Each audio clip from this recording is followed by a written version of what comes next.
ebiseera ebisinga buli omu agenda neyeebuuza n'ogamba oba kyekigenda mu maaso. Naye byadda twetaaga tetumanye ekigenda mu maaso wakati wa Isma All Access, Ashbaga Kato, Dr. T, ne Full General Full Figure, n'ebigambo bye boogera babijja wa banaye Full Figure. Bye ebyokwemula twabikulekera gwe Full General mu kwemula. Era ekyo twakikuwa akubayo ekigambo nga bw'ayagala naye nno ssebo kigenda mu maaso wakati w'abantu bano.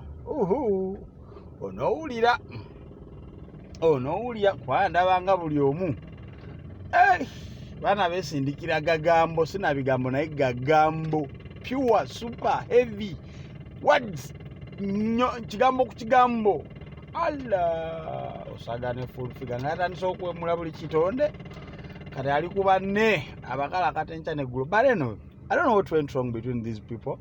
Isma All Access simanyi ba sente za State House zibatabula naye Isma All Access, then tulina Full Figure Full General, tulina Ashbag Kato, tulina no mvubuko ono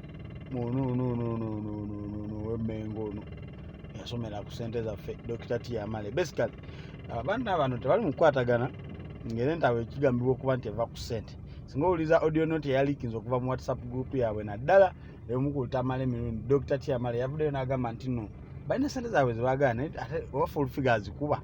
So ekinaava mu yeebiraka munakiwulira. But anyway, tubasabire cause sente terina twawula. Nevertheless tumala ne tufa ne tuzirekawo. So balina okukaanya. Money is not everything in life. Yeah, bolaba bakulemeseza sente wano then fisawo time odde wali walala. But tweyongera basabira twanira bakusente wano nga ziyuzaamu abantu, twanira bakusente nga zibatagula okukakana nga sebo beyuziza. So we need to pray for them. Yeah, because ndaba bwe balaga owanvumuko kintu kiyinza ozitowamuko ne batakisobola.